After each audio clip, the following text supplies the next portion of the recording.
you pronounce this word? Or this? Or this? Most people here in the US, and many other parts of the world, pronounce these very differently from how we say them in the original German, and I, as the German in the room, often get asked what the correct pronunciation is, so let's get into it.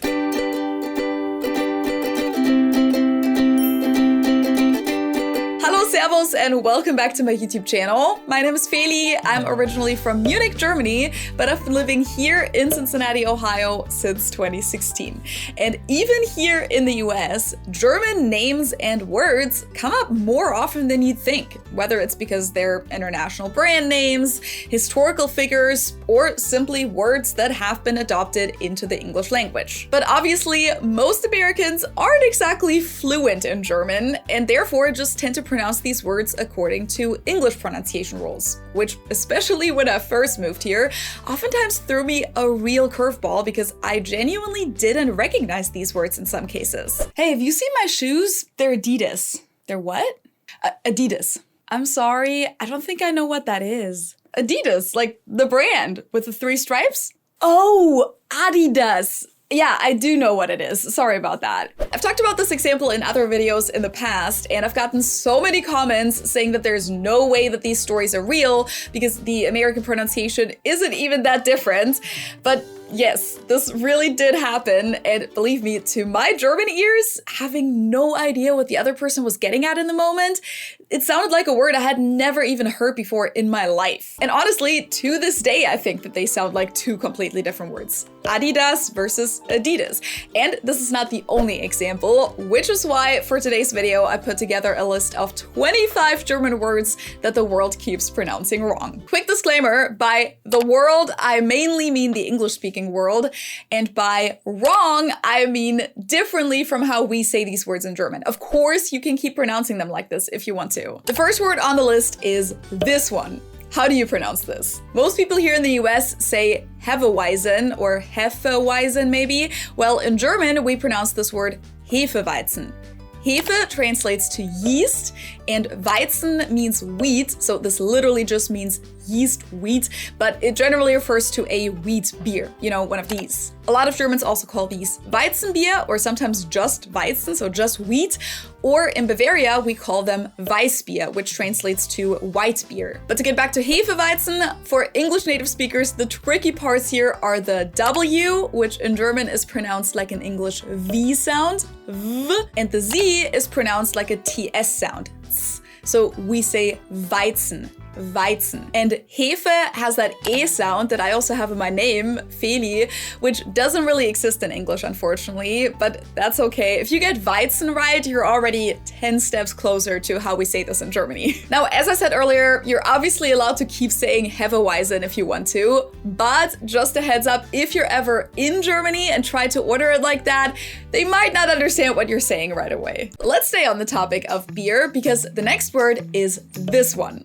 Most Americans pronounce this as Stein, and it refers to a beer mug. In German, this word is pronounced Stein. ST at the beginning of a word always turns the S into a sh sound in German.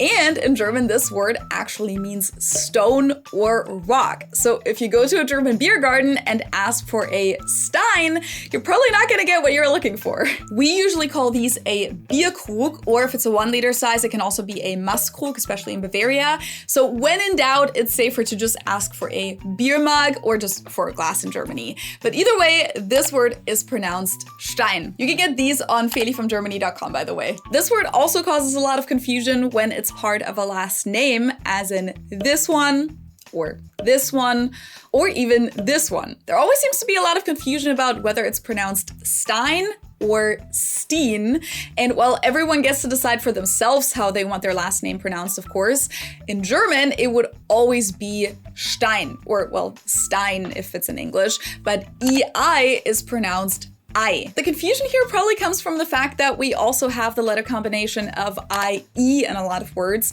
and that one's pronounced as E. You can find this in the word Diesel or Wiener, for example, which is what we call a hot dog sausage. When I used to teach German, I always said that if you can't remember which is which, just look at the second letter of the combination and the way that that one is pronounced in English, that's how this letter combo is pronounced. So EI ends on I and is therefore pronounced I, while IE ends in E and is therefore pronounced E. I know, genius mnemonic device. Thank you very much.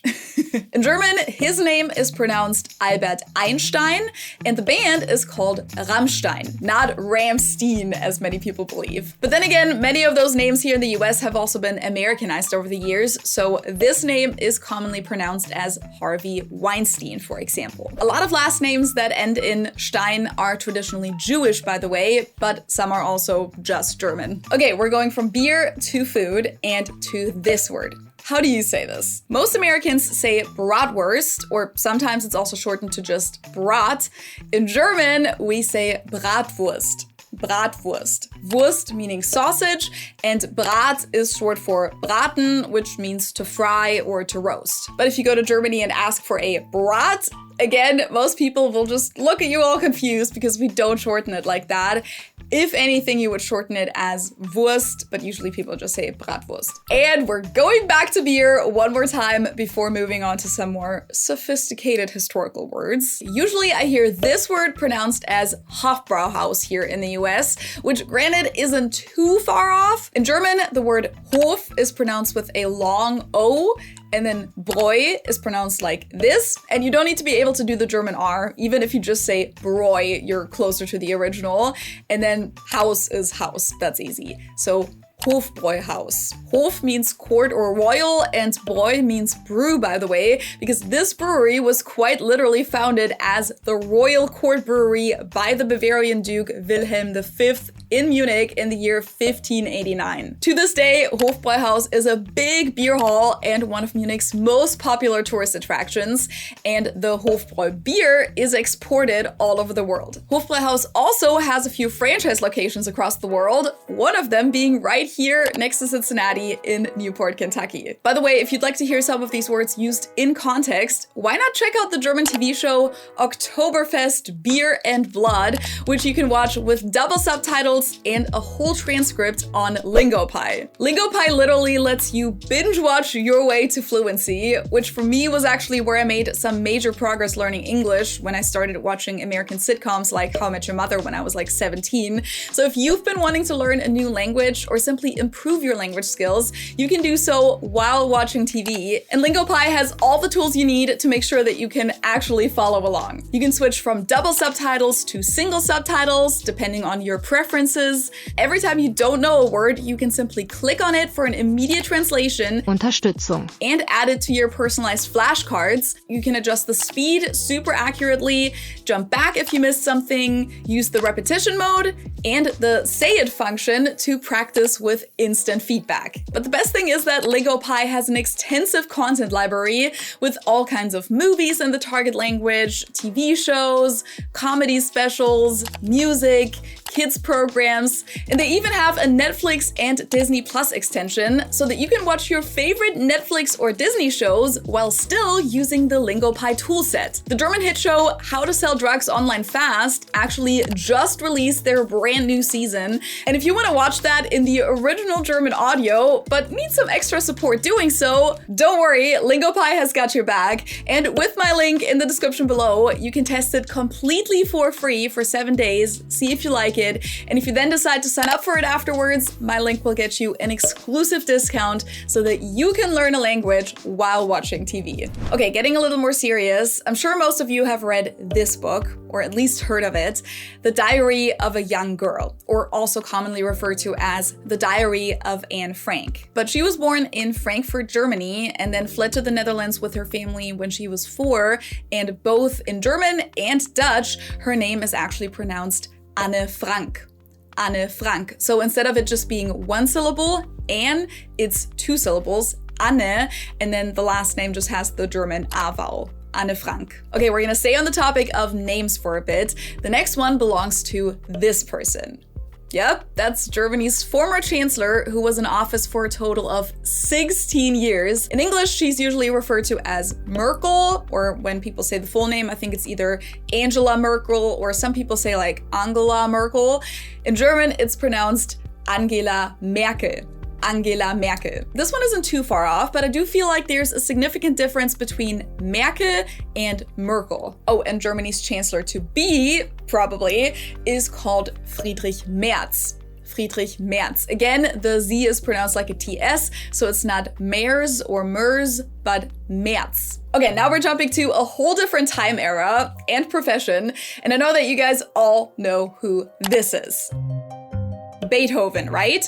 Well, he himself would have said his name as Ludwig van Beethoven. The V in his name is pronounced the same as an F sound, Beethoven. What's interesting is that even though he was born in the German city of Bonn, his name isn't von Beethoven, which would be the German version, but van Beethoven, which is Dutch and goes back to his family being Flemish. His grandfather was from Mechelen, which is in the Flemish region of Belgium. And even though you would assume so, given his name, Beethoven was actually not a noble, by the way. Another famous composer from Germany is this guy. Now, you might not recognize him as quickly as you did Beethoven, but I'm sure you've heard of him before, because this is, and it's not pronounced Bach, but Johann Sebastian Bach. Granted, the CH sound in the back of the throat is one of the hardest sounds we have in the German language, so nobody will expect you to be able to say this correctly, but I did want to point it out at least, because when I hear Bach, my first thought will probably be this,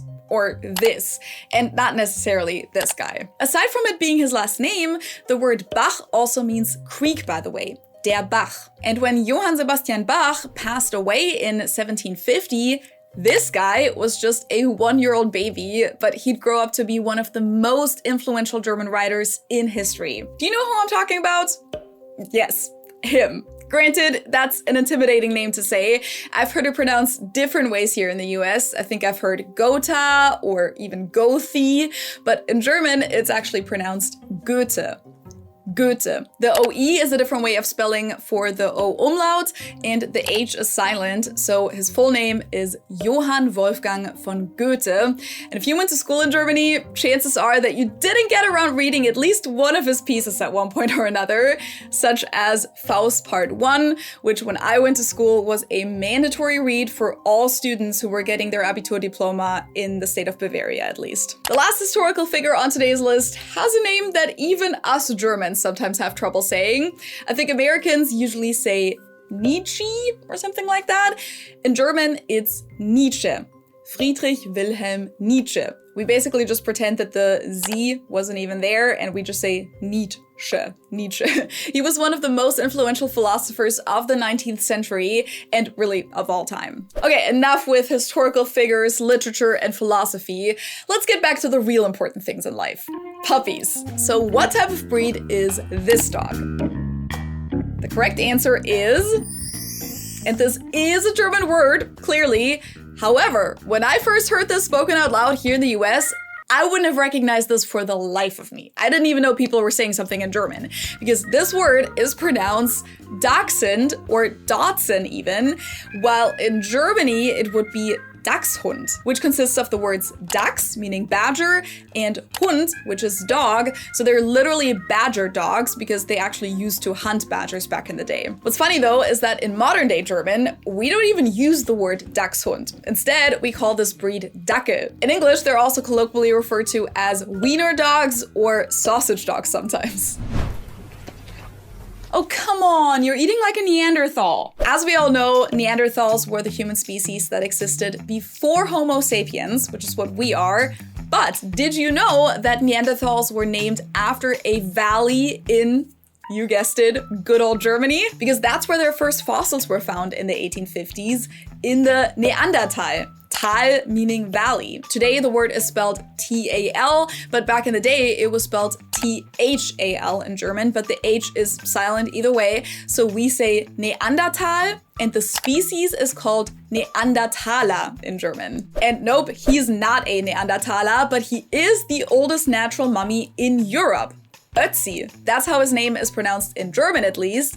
In English, I've literally heard all kinds of pronunciations. Even in documentaries, I've heard Uttie, Otzi, Azi, everything. The reason he even has this name is because he was found at the Austrian-Italian border in the Ötztal Alps, and from Ötztal, he got the nickname of Ötzi. There's also a big Austrian pop/Schlager singer called DJ Ötzi, who was really popular in the early 2000s, but you didn't need to know that. Now, the next word on the list is something that I hope none of you ever have to talk about in your family, because this disease is absolutely devastating.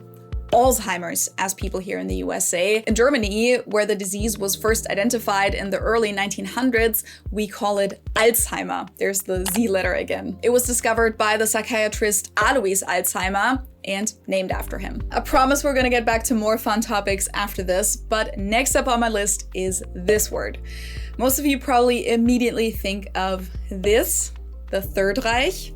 That's how we say it in German, das Dritte Reich, the Third Reich. I think every time I've used this word in a video, I've gotten some comments about my pronunciation, like either about how weird it was to hear me say it like that, or some people also find it unnecessary and pretentious. But hey, it's not my fault that the German word Reich is used in English too. They could have translated Drittes Reich to Third Empire, which is what Reich means really, but for some reason they decided to only translate half of this. And it would just feel really weird to intentionally mispronounce my own language. But since the word includes the tricky CH sound, most English native speakers say Third Reich, which is fine too. As I said, the word Reich means empire in German. That's what it means in this context, but it can also be used in other contexts and mean things like territory or realm. All right, what's the most stereotypical German food you can think of?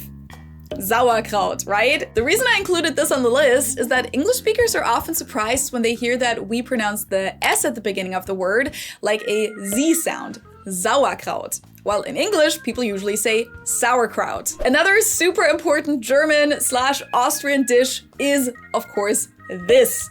Schnitzel, or more precisely, Wiener Schnitzel. Again, I feel like this is mostly pronounced correctly, but when I asked on Instagram which German words you guys think are mispronounced in the world, a lot of you sent me this one, and I'm assuming it's because in English it's Wiener Schnitzel, while in German we say Wiener Schnitzel, with the German W being pronounced like in English Wiener. And of course, it's not Weiner or Weiner, but Wiener. Let's not forget our little demonic device here. This is one of my absolute favorite sweet treats, especially around Christmas time. Matzipan. That's how we say it in German. In English, it's usually pronounced marzipan, but the word is the same, it's a German one. Even though, apparently, there used to be an English name for this too, which was marchpane. Good thou, save me a piece of marchpane, and, as thou lovest me, let the porter let in Susan Grindstone and Nell. But today, that word isn't really used anymore. By the way, marzipan isn't nearly as well known here in the US as it is in Germany. So for those of you who've never had it, it's basically a confection made from sugar and almond meal. And in Germany, you can find this as a chocolate filling or just by itself in different shapes and forms, like as marzipan potatoes or marzipan bread, for example. Some people find it disgusting, but I absolutely love marzipan. Okay, this is a fun one. So at some point living here in the US, I came across the term Crringle. Oh, by gosh, by jingle, it's time for carols and Crringle. I think people ask me about it too. Like, hey Feli, who's Crringle? And I had absolutely no idea. Who is it? I think it's kind of like Santa Claus. So when I looked into it, I found out that Crringle comes from the German word Christkindl and was either misheard at some point in the US or anglicized on purpose to Crringle. And yes, here the term usually refers to Santa Claus, even though many Americans probably have never even heard of it. In southern Germany, however, the Christkind, or Christkindl in Bavarian dialect, is usually depicted like this and is the one who brings the presents on Christmas Eve. It's also supposed to be baby Jesus at the same time though, so yes, you are allowed to be confused. Okay, there's another figure whose name has been slightly twisted in the English language, and it's this one. Yes, this is a fairy tale figure from one of the stories by the brothers Grimm, and in the original German, this figure is called Rumpelstilzchen, which yes, even for Germans, this can be pretty tough to say, Rumpelstilzchen, but I think that's also kind of the point. Like, the name itself kind of represents that anger that he has. In the English version, he's officially been renamed to Rumpelstiltskin, which honestly I find absolutely adorable. Okay, you know how some city names get translated in other languages? Like my hometown is München in German, for example, but in English it's called Munich. And Köln is Cologne in English, like a whole different word. But most city names just stay the same in all languages, and one of those is this one, which English speakers usually call Stuttgart. Stuttgart. Honestly, I wish it only sounded half as cute in German, but in German it's just Stuttgart. Stuttgart. ST becomes st, and the U sound is short, so Stuttgart. Dankeschön, darling, Dankeschön. I wanna thank you for walks down Lover's Lane. Okay, Wayne Newton is probably responsible for the world mispronouncing this word, and it's not super off, but it's not so much Dankeschön, but more Dankeschön. Dankeschön. Or if you want to make it easier on yourself, you can also say Danke sehr or simply Danke, all of which means thank you. Another German word that I think pretty much everyone has heard of is this one. In English, people usually say Wonderbar. In German, it's Wunderbar. Wunderbar. And I think the reason it's so well known is that, first of all, it's pretty similar to something like wonderful and therefore easy to understand, but it's also been featured in different international songs, such as this one. Wunderbar, wunderbar. What a perfect night for love. Or this one. We're all living in America. America is wunderbar. This next word always throws me off when I suddenly hear this in the middle of an intellectual conversation when someone says, you know, it just fit in with the Zeitgeist back then. Because I feel like here it sounds like such a smart foreign word, but my brain just hears a normal, plain old expression, Zeitgeist, which translates to time spirit, by the way. I think it's cool that it was incorporated into the English language like that, but it definitely still catches me by surprise. Last but not least, we got this one. I'm sure many of you are more familiar with it than I am. It's a German firearms manufacturer, and it's called Heckler Koch in German, Heckler und Koch, which are basically just two last names, but Koch also means cook in German. Here in the US, I've mostly heard people say Heckler and Koch, or they just abbreviated it to HK. Now, of course, this isn't the only German brand name that gets mispronounced internationally. I already mentioned Adidas earlier, but there are numerous other major brand names that most people here pronounce wrong, or at least differently than we do in Germany. But I actually have several dedicated videos about brand names, so be sure to check those out if you haven't seen them yet. I'm gonna link them down below. What other German words can you think of that get mispronounced a lot? Put them in the comments below. And of course, if you enjoyed this video, don't forget to hit the thumbs up button, subscribe to my channel for free. You can join my Patreon community where you get to see all of my videos without any ads and attend a monthly Q&A live stream. Or you can also send me a tip via PayPal, Ko-fi.com, or with the Super Thanks button down below to support me and my channel. Thank you guys so much for watching, and I hope I'll see you next time. Tschüss!